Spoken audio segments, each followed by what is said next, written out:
بسم اللہ الرحمن الرحیم۔ السلام علیکم ڈے اسٹوڈنٹس، امید کرتی ہوں آپ لوگ خیر و عافیت سے ہوں گے۔ آج کا جو ہمارا ٹاپک ہے وہ ہے نبی کریم صلی اللہ علیہ وآلہ وسلم اور مدنی معاشرے کا قیام۔ یعنی نبی کریم صلی اللہ علیہ وآلہ وسلم جب مدینہ تشریف لائے تھے تو یہاں پر نبی کریم صلی اللہ علیہ وآلہ وسلم نے مدنی معاشرے کا قیام کیا تھا۔ یعنی جب نبی کریم صلی اللہ علیہ وآلہ وسلم نے مکہ سے مدینہ منورہ ہجرت کی، مدینہ منورہ تشریف لائے، تو وہ مدینہ تشریف لانا جو تھا وہ مکہ والے جو ہے وہ حضور صلی اللہ علیہ وآلہ وسلم پر سختیاں کرتے تھے، ظلم کرتے تھے، حضور صلی اللہ علیہ وسلم کی جو بات ہے وہ نہیں سنتے تھے، حضور صلی اللہ علیہ وسلم کو ہر طرح کی تکلیف دیا کرتے تھے۔ تو ایون کہ حضور صلی اللہ علیہ وآلہ وسلم کو نعوذ باللہ قتل کرنے کے منصوبے بھی بنائے ہوئے تھے۔ تو پھر اللہ تعالیٰ نے حضور صلی اللہ علیہ وآلہ وسلم کو حکم دیا کہ آپ ہجرت کر جائیں۔ پھر نبی کریم صلی اللہ علیہ وآلہ وسلم جب مکہ سے ہجرت کر کے مدینہ منورہ تشریف لے آئے تو آپ صلی اللہ علیہ وسلم کے ساتھ اور بھی مسلمان ہجرت کر کے مدینہ منورہ پہنچے تھے، وہ آئے تھے، ہجرت کر گئے تھے۔ تو اس کے نتیجے میں مسلمان جو ہے وہ ایک جگہ پر جمع ہو گئے تھے۔ یعنی جو لوگ مکہ سے مدینہ ہجرت کر کے پہنچے تھے تو ان کو کہتے ہیں مہاجرین۔ تو مہاجرین میں مختلف قبائل، مختلف علاقوں، مختلف رنگوں، مختلف نسل کے لوگ تھے۔ تو آپ صلی اللہ علیہ وسلم نے کیا کیا کہ آپ صلی اللہ علیہ وآلہ وسلم نے ان سب کو عقیدے اور ایمان کی بنیاد پر جمع کیا اور ایک نئے معاشرے کی بنیاد رکھی، جسے مدنی معاشرہ کہتے ہیں۔ اور یہ بالکل خالص معاشرہ تھا، بالکل خالص اسلامی معاشرہ تھا۔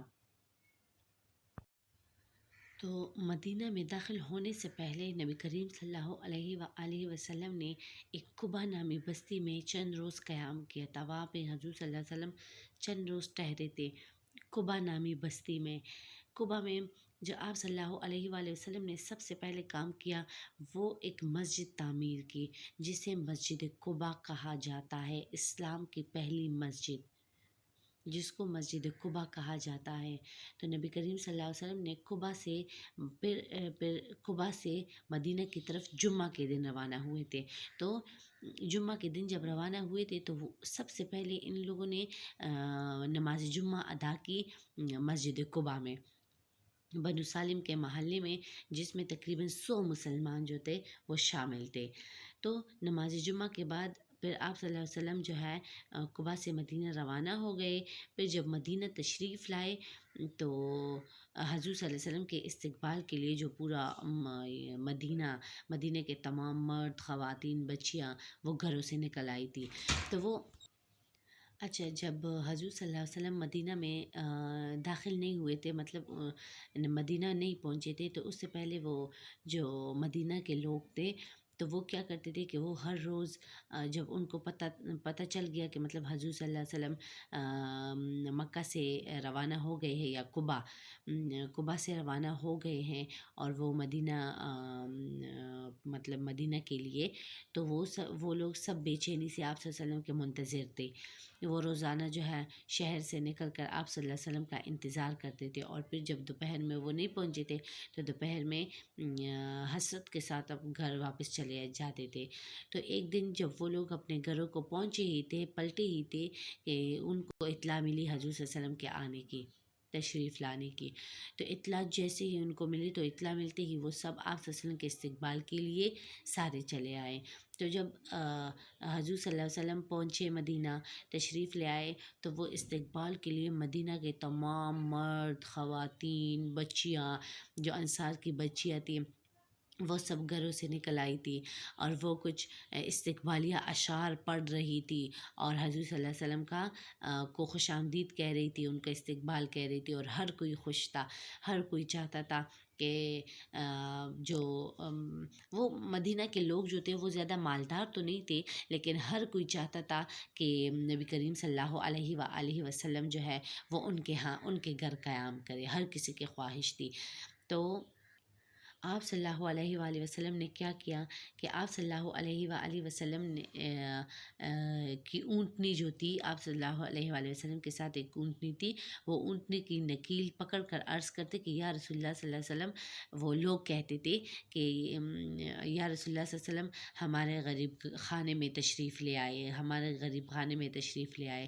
تو جواب میں نبی اکرم صلی اللہ علیہ وسلم کیا فرماتے تھے کہ میری اونٹنی اللہ تعالیٰ کی طرف سے معمور ہے، جہاں مطلب یہ اونٹنی میری جہاں پر بیٹھے گی تو وہی میری قیام گاہ ہوگی۔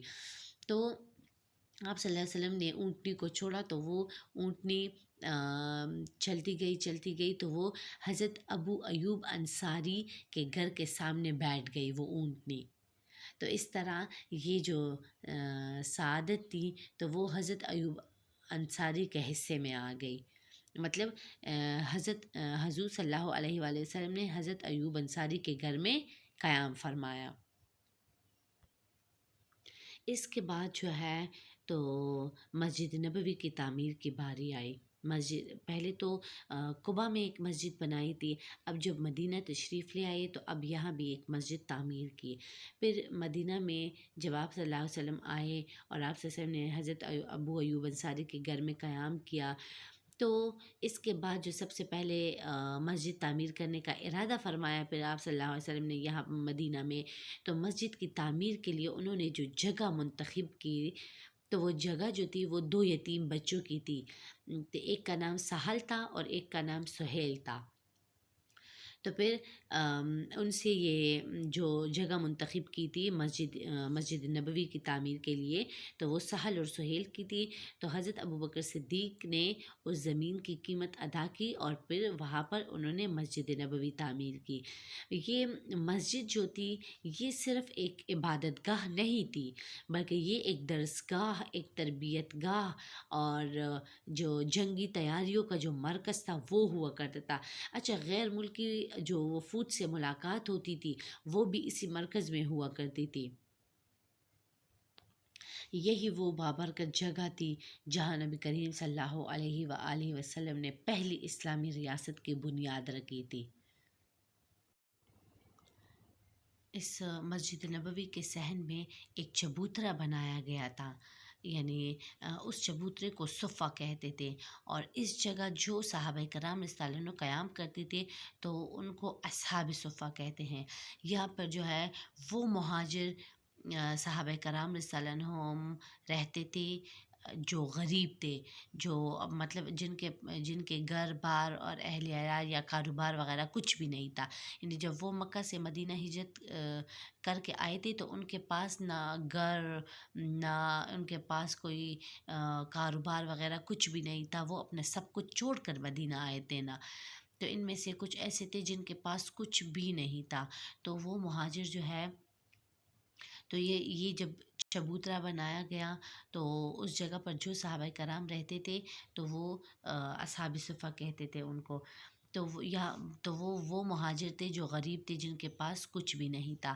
تو اصحاب صفہ نے جو اپنی زندگیاں ہے وہ یہاں پہ دینی تعلیم، دعوت کے لیے، جہاد کے لیے اور جو دوسری اسلامی خدمات ہے ان کے لیے وقف کر دی تھی۔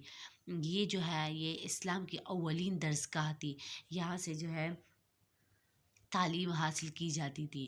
اسلام کی دعوت و تبلیغ میں ان صحابہ کا بھی بہت بڑا حصہ ہے۔ مسجد نبوی یہ اسلام کی مقدس ترین مساجد میں سے ایک مسجد ہے۔ اس میں ایک نماز ادا کرنے کا ثواب باقی مساجد میں 1000 نمازوں کے برابر ہے۔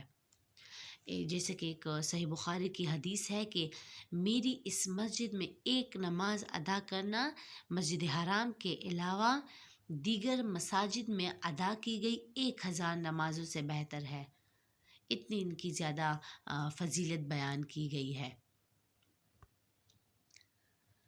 پھر اس کے بعد ہے مواخات مدینہ۔ مواخات مطلب بھائی چارہ۔ نبی کریم صلی اللہ علیہ وسلم نے مکہ سے مدینہ کی طرف ہجرت کے بعد جو مدنی معاشرے کو مضبوط کرنے کے لیے بہت سی تدابیریں انہوں نے اختیار فرمائی تھی۔ تو مدینہ میں مہاجرین کی آباد کاری اور ان کے لیے روزگار اور رہائش کا انتظام کرنا ایک بہت بڑا مسئلہ تھا۔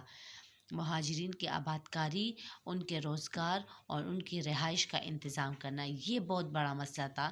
تو نبی کریم صلی اللہ علیہ وسلم نے اس مسئلے کو نہایت اچھے اور مطلب ایک مدبرانہ انداز میں اور حکمت سے ان کو حل فرمایا۔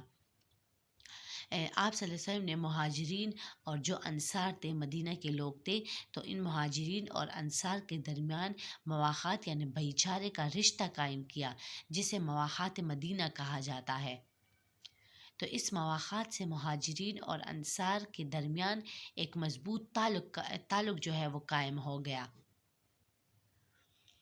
یہ جو تعلق تھا، تو اس تعلق کی بنیاد جو ہے وہ کوئی دنیاوی فائدہ یا یہ نہیں تھا، بلکہ صرف اللہ تعالیٰ کی محبت اور ان کی خوشنودی کی بنیاد پر یہ رشتہ قائم ہوا تھا مواخات مدینہ۔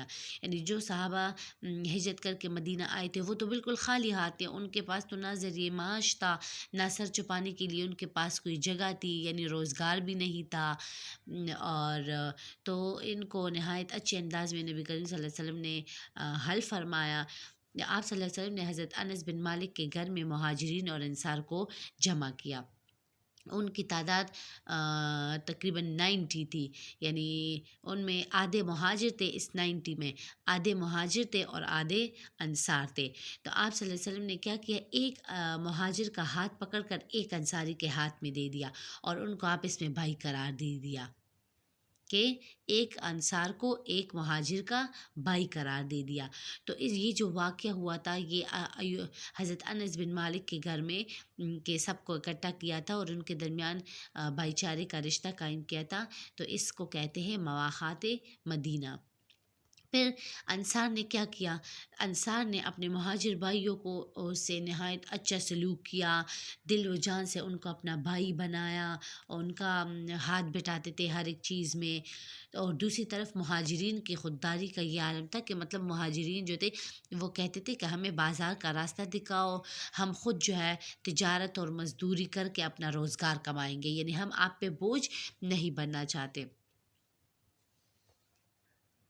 ایون کہ انصار نے جو ہے ان میں عبد الرحمن بن عوف جو ہے وہ ایک انصاری تھے، تو ان کا جو بھائی تھا وہ سعد بن ربیع تھا، تو انہوں نے سعد بن ربیع کو اپنے گھر لے گئے اور ان کو مطلب اپنا آدھا مال بھی ان کو پیش کر دیا۔ لیکن عبد الرحمن بن عوف نے کیا کیا، انہوں نے وہ مال لینے سے انکار کر دیا اور خود جو ہے محنت مزدوری کرنے کو ترجیح دی کہ میں محنت مزدوری کروں گا اور خود جو ہے وہ کماؤں گا۔